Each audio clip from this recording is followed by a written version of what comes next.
you're great at what you're doing and it helps drive your business forward, if you can really laser focus on that and just get rid of all the fluff, it's amazing the effect it can have on your business.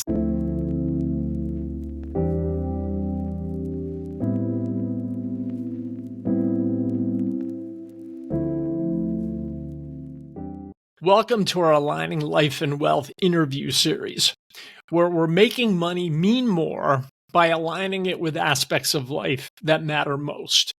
We're interviewing what I like to call our life experts, whose services have had a great impact on the lives of many.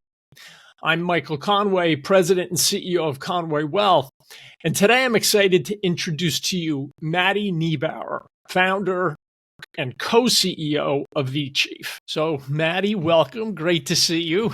Thanks so much, Michael. Glad to be here. Yeah, excellent. Looking forward to our chat today.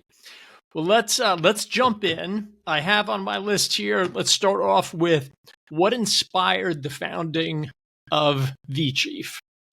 Yeah, I started VChief almost 10 years ago as a side gig, actually. I was a chief of staff at a large nonprofit called Teach for America, and my boss left to found and lead a new nonprofit. And she wasn't ready for a full-time chief of staff, but she couldn't handle not having me in her life. And so she said, will you work for me 5 or 10 hours a week as my fractional chief of staff? And so I jumped in and did that. That's it. I don't think I knew that. I don't think I knew that story. That's interesting. I didn't realize you started that. Okay. Yeah.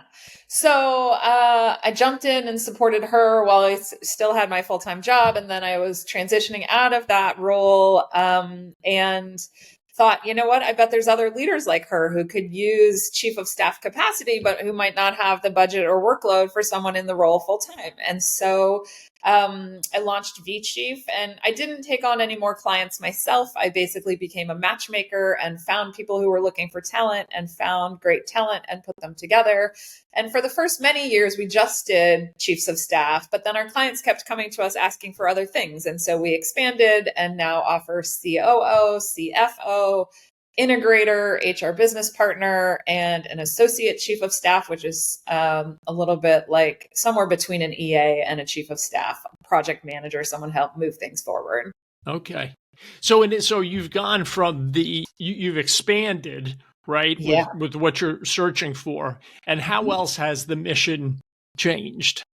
Since I would say inception. we've expanded industries that we work in. Like at first we did a lot in education and nonprofit because those were the industries I came from. And, you know, you grow your business through your network. And so that's where we were getting a lot of clients. But since then, we've really expanded through a really wide range of industries. We do a lot with startups of all sorts, with service-based businesses like executive search or marketing agencies. And we're starting to do a lot more in healthcare. So, you know, I think we're touching a lot more different industries. And, but otherwise the core of what we're doing is pretty much the same. Yeah. Gotcha. So let's back up a second, Maddy, if we could, and just explain fractional leadership, right? Yeah, absolutely. So it's make sure the audience actually came about after I started this. So we always talked about virtual chiefs of staff, but now it feels like everybody's virtual these days after COVID. Yes. But fractional just means part-time, right? So it's typically someone who is an external consultant who comes in and works with you for any number of hours per week or month that you want. And so sometimes for some companies that looks like I'm going to have a CFO who comes in 1 day a week or 2 days a month.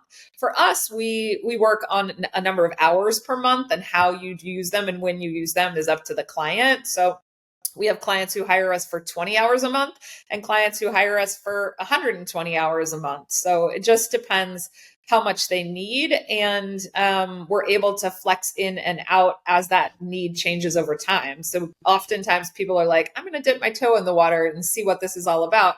And then they realize, oh, this is a person who can take so many things off my plate. And so they come up with many, many more projects for us to lead. Well, so leaders and entrepreneurs always, or very often, try to take on too much. All the time. Do it yourself. Guilty as charged. I mean, yeah, I can do it. I can do it better.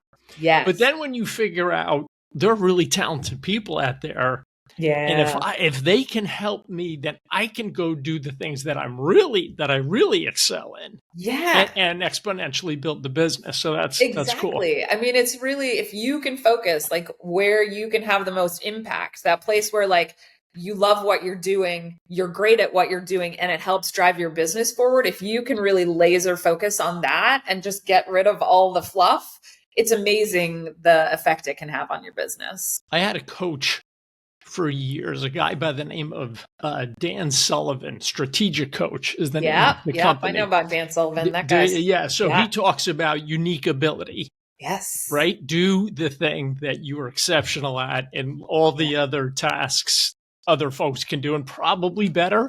Yes. So yeah, Right. so it's a Yeah. win-win.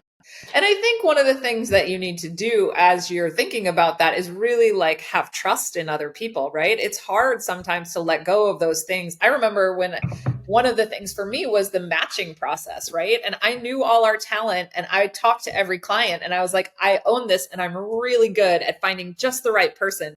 And so much of my identity was tied into that, like, I am the perfect matchmaker. And it was so hard for me to let that go. But once I did, it was amazing. And I had so much more time in my day to focus on the things that other people couldn't be doing, you know? Yeah, that's so go into that a little more, the matching clients with the right executive talent. Yeah. Let's unpack that piece a bit. Yeah. So we have a pool of talent of over 400 people, and we have 6 different roles that we staff. And so when a client comes to us, they spend time with a member of our team really understanding what are all those needs and what are maybe some of the needs they haven't even thought of. What are the things that they really need us to lean in on? And then we help guide them to which of the right positions that we offer is the right fit for them if they're not sure, right? Because a lot of people come and they're the visionary type person. They might need their integrator type person. We do have integrators, but for people who are not on the EOS system, they just need someone who's going to bring their vision to reality, right? Or bring order to the chaos that is their world. That could look like a chief of staff or a COO or any number of things, right? And so just helping them understand where they're coming from, what things they're looking to take off their plate. Then we think about who from our pool of talent is a great fit. And before, all that info used to live in my head. And now we have a lot of technological systems that help us sort through our talent to raise up the people who are the best fit. And then everything is still very white glove, even though we use technology and automation in our process now. We still think about, who do we think is really going to be of the choices that the technology comes up with, who is the best fit here? And then we send the client a handful of candidates. So ultimately, the client is the one who gets to choose who they want to interview and ultimately who they want to hire. And that feels important to us so that they have buy-in, that they're excited about the person who they've chosen. And from there, the consultant, we fill out all the paperwork, they're off to the races. And when the consultant first comes in, often we'll do a needs assessment where we really go through a number of different areas and ways that we can serve them. Most of them have been like highlighted through the process before they get their consultant, but we really dive deep at that point and really deeply understand their needs and make recommendations for ways that we can support that, or bringing in other talent from other places, right? Like we don't do executive assistants, but we partner with a lot of organizations who provide that. And so sometimes we'll bring in another organization and then we'll work together to meet that client's needs. Gotcha. Do the people you place, how does it work? Do they aspire to a permanent role, or not? Yeah, I would say most of them don't necessarily aspire to a full-time role, but sometimes they're open to it. So we do have clients who choose to convert their person to full-time. That is an option. They pay an executive recruiting type of fee in order to do that. But what's great about it is they get to test out the talent, make sure it's a good fit before they hire them. And not all of our consultants are open to that. Some of them really want to stay in this consulting role, working with a number of different companies. And some of them, have their own things that they're doing, whether that's parenting or starting their own company, and they only do this some of the time. And so it just depends on the situation, but it's definitely an option. And if clients let us know that that's a potential when they come to us, then we make sure to line up a pool of talent who might be open to that. Gotcha. Is there, I talked a moment ago about the exponential growth possibilities when you bring in talent, and the CEO can go and do more Yeah. of what they're good at, their unique ability. Do you have a particular success story, anything on any, like, without obviously using specifics, but Yeah. how that might have worked? Well, I think we have a lot of different success stories that I can talk about, but one that comes to mind is an organization that was going through a very significant transition.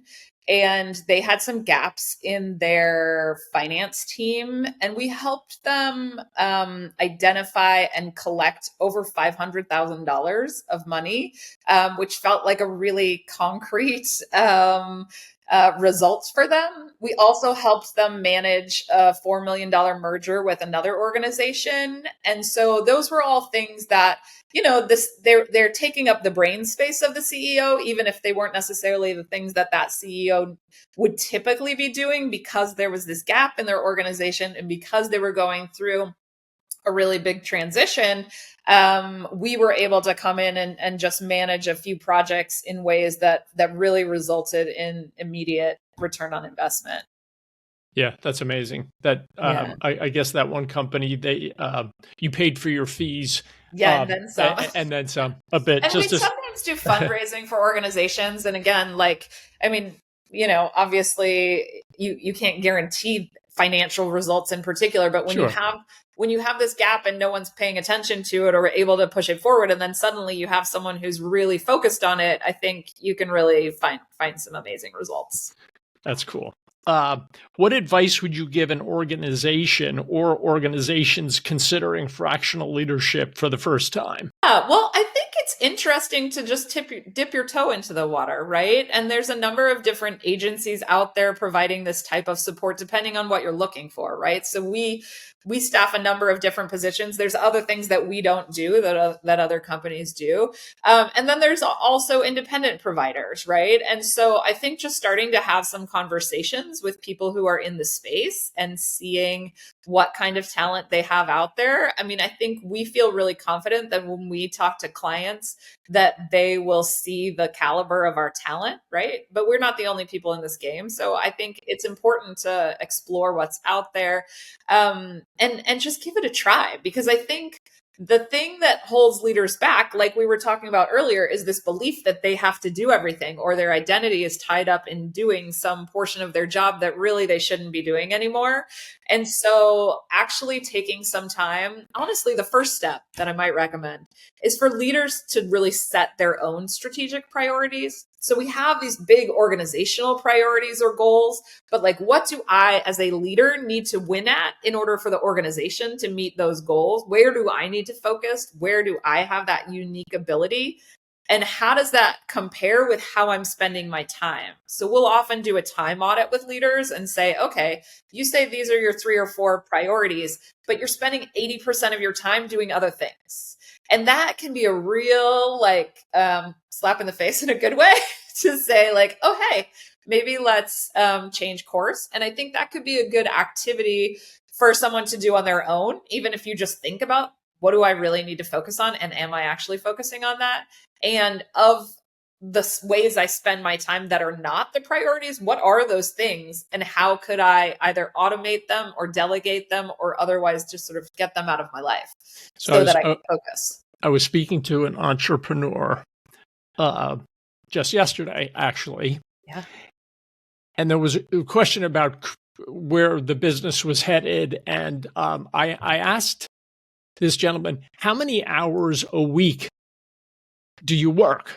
Because you seem, there's a lot going on, right? There's a lot happening. Yeah. Without blinking, he said at least 70 plus a week easily. And so think about that. That does not seem efficient. But a lot of business owners, entrepreneurs, that's the way they're wired and that's the way they operate. But it's not efficient. Yeah. I have such strong feelings about this, Michael. This is a hill I will die on every day. I grew this company from a side gig to an 8-figure 5,000 business, working less than 25 hours a week on average. I just don't believe that you have to have this like burnout hustle mindset. I just don't buy it. And I think we need to give ourselves permission as entrepreneurs to not do that and to focus on the things in life that matter. And it's not that our businesses don't matter, but on your deathbed, no one is saying they wish they worked more. Nobody. Right. And so like those 70-hour weeks means like not going to your kids' sport games or going on date nights or going on vacation, right? Like, and you can do it for a little while. And there are those people who we know who like their whole life is work and that's their whole identity. Right. But I just think we would all be more well-rounded humans if we got some help and didn't burn the midnight oil. Yeah, I got you. So even in a different industry, I just saw a piece of something from the movie producer and filmmaker Ron Hatward. Oh yeah, was talking about his career and how we wish he could have a do-over because everything went into movie making and the relationships with the whole family really suffered. yeah. Right. So it's in many different industries. No, How does fractional leadership help companies stay agile during periods of change or growth? Yeah. Well, I think this is a really interesting one. Like for me, as I grew my business, I relied on fractional talent for the first 5 years. We did not have another central team, full-time person for 5 years. It was all part-time people. I first brought on an accountant and a digital marketing person and someone to help me lead talent because I found myself doing interviews all the time and a blog writer because I was never getting my darn blogs written. So I just kept pulling in more people to do little pieces in bite-sized chunks because that's what the business could afford at the time, right? I wasn't ready for full-time of any of these roles, but having people in those roles helped propel the business growth to a point where I could then afford full-time people. And so we went from, basically me and a handful of contractors to a team of 20 central staff in a very short period of time as we had this really huge spike in growth. And since then, business has been a little bit up and down. I think the economy is hitting everyone, right? And so we're being thoughtful about what roles do we need in a full-time capacity? What do we not need? We had some people choose, to step away from their roles. We didn't necessarily backfill those. We pulled in some part-time contractors. We've, done some other things using fractional talent, both as we grew and as, I wouldn't say we're shrinking, but, as we're sort of riding the waves of the current economy. And so I think what's nice is that it's expert level talent. It's just in the area that you need, but it's also just the amount that you need, right? So if you don't need a full-time person, you get 5 hours a week or whatever. Well, so that's what I was going to ask. You can toggle it up or down. In other words, 5 hours or for 30 hours, or it's not exactly. Okay. And so some people come to us with like a big project that they know is going to take up a bunch of time. And so they have us for 30 hours a week for 4 months. And then that project goes away. Usually they still like us enough to like find other things for us to do, but that might not be 30 hours a week. It might be 5 hours a week. So we actually have created some, sometimes people will have someone for a lot of hours and they just want to have some touch point with that person over time. So we created a service that's just like 5 hours a month once you've had an existing engagement, so that like if you have follow-up questions or you have just a small thing, you can pull them in for things like that because clients kept asking for it. So, we aim to please. And for us, at least, we have a month-to-month contract, so you can go up or down anytime you want. We don't lock you into any number of hours for long periods of time because we know business needs change. What so I know all of the basics, I guess, but what qualities do you look for in these executives that you're placing? Yeah. Like how do you know? So in this pool that you have, how do you know? Oh, I've got a ringer here. This one. Yes, absolutely. Yeah. Well, we have a really thorough vetting process for anyone who's in our pool of talent. They go through a number of interviews. They provide work samples. And so we feel confident in the talent that we have. It's pretty hard to get in our pool, if I'm honest. And so I know that they are great talent. And then we just look to make sure that they're a right fit for the role that they're in, right? And so I can have 10 different people who have that a chief of staff expertise, but I know this one is great for this project, right? And so what do we look for in general? We look for people who can operate autonomously. I don't need someone who needs a babysitter, because the leader doesn't need that. They need to be able to say, hey, here's this thing. I'm going to give you a minimal amount of information. You're going to run it as far as you can. And then you're going to come back to me with whatever questions you have or iterations, right? Wait a second. You're confusing me. You're telling me leaders don't always provide all of the details that these executives need? Come on. Yeah. So autonomy is really important. I think people who are great at project management and just bringing order to chaos in any of the roles we work with, you have to take, like information coming from lots of different places or incomplete information. And you have to be able to make recommendations or move things forward and state whatever assumptions you're making, but you can't wait for everything perfect to line up to be able to move things forward. Yeah. So I think that's really important. And then people who are just really, personable. I think a lot of the work of a chief of staff is in influencing and motivating others rather than directly managing them. And so an ability to understand what motivates people and how to get them to do what you want, right? When you're not their manager, I think that's a really important skill too. Yeah, for sure. How do you ensure a really smooth transition? So you send somebody to me, and we're convinced they're great, but there's these starts can be bumpy. Yeah. So how do you deal with that? Right. So, depending on, what we're being brought in for, we try to be really clear in the scope of work, what the project is or projects, right? We do all our billing on an hourly basis, right? So it's not like you're paying for a project, some fixed fee. And I think that creates some clarity in terms of, like you can ask us to do whatever you want. We can tell you, we think we can get this much done in 20 hours or 40 hours. And our people are remarkably efficient. I think that's another thing about fractional executives is like, you're not paying people to talk by the water cooler. Not that I don't think we all should be talking by the water cooler, but in terms of sort of what you're paying for, you're really paying for people to get down to work quickly.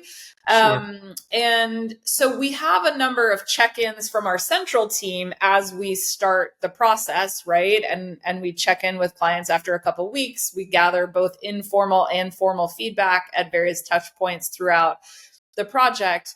What I will say is like things generally go well. And typically clients will give our consultants what they need to succeed. If the consultant is not getting what they need from the client, they're trained to ask for it and try a lot of different means of communication. We really try to work with what works best for a leader.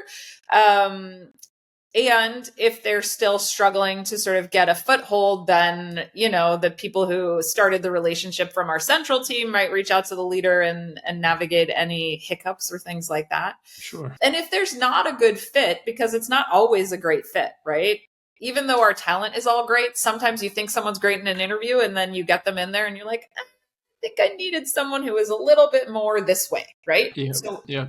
There was an example, a woman hired us who was launching a book, and she really wanted someone to come in and tell her what to do. And our consultant came in asking lots of questions and wanting to follow her lead. And she really wanted us to be like, you need to do X, Y, and Z. And so when we realized that, we switched consultants, and she was much happier because she got someone who was like really directive with her. So we try to suss those things out in advance, but when there isn't a great match, the nice thing about working with an agency like VChief is we have 400 other people we could sign up to do it, right? Sure. So you don't get that when you're just hiring an individual who you might know through your network. There you go. Got it. So what's changing? You mentioned before COVID, right? Yeah. This whole thing has changed. Everything's changed. So that was a big change. Yeah. What I would say I'm feeling right now is just an inability to plan. And I think what's hard is between the tariffs and other things happening in the economy, there is a level of instability that people are struggling to know what their results are going to look like as a company. And it's hard to make long-term decisions when you're in a space of uncertainty. And I think that's true in the private sector. It's also true in the nonprofit sector. We have a lot of a lot of organizations who work with us who had a lot of government funding that suddenly went away. And so all of a sudden you have to make really hard decisions, and some of our clients had to wind down. And so I think we are doing more scenario planning where you're thinking about like, here are all the different options of how things might go and what plans we might have when things go that way. I mean, we are doing that ourselves. So I think that is the biggest trend I see at the moment. Sure. But the flexibility is so wonderful, right? Because the economy's great. It's not so hot. There's a lot going on in the world right now. There's tariffs, no tariffs. So when you lock into a permanent employee and you, as a business, you obligate yourself and then tariffs hit and it affects your business. So it's, so I see this as a unique solution to be able to help businesses with these roles, data dependent on what's going on in the world and in the economy at any given time. What else? Anything else you want to wrap with? Any other ideas or things that have gone particularly well for you? Yeah, no, I mean, I think just come back to some of the things we touched on before, that like leaders do not and should not be working 70 or 80 hours a week on the long term. Like, I just don't think it's sustainable or healthy for anyone. And if you find yourself spending a lot of time doing something and questioning why you're spending your time doing that, there is a solution to that. And that solution might not be VChief, but it might be delegating it to someone. It might be automating it with some systems. We are doing a lot more work helping people think about systems, thinking about AI. We are not AI experts, but we partner with many. And I think that is a really interesting trend. When I was at the Inc. 5000 conference, I can't tell you, like, 3/4 of the conversations that I had with leaders were about AI and how people are using it. And like it or not, like it's here and there's only going to be more of it over time. And I think there's benefits and challenges to it. But I think that's just an interesting space. And we do help companies like think about that at a high level, at least. Yeah, that's fantastic. All right. Yeah. Well, this is excellent. I think the service you provide is an excellent one. And in particular, people that are looking to do a little less and have the flexibility that what your business provides them, rather than going to hire, 6 full-time people and getting locked into it. So anyway, so thank you very much for visiting with us today. Appreciate your time and glad you could make it. Thanks so much, Michael. It was really great being here. Yeah. Thank you, Maddy.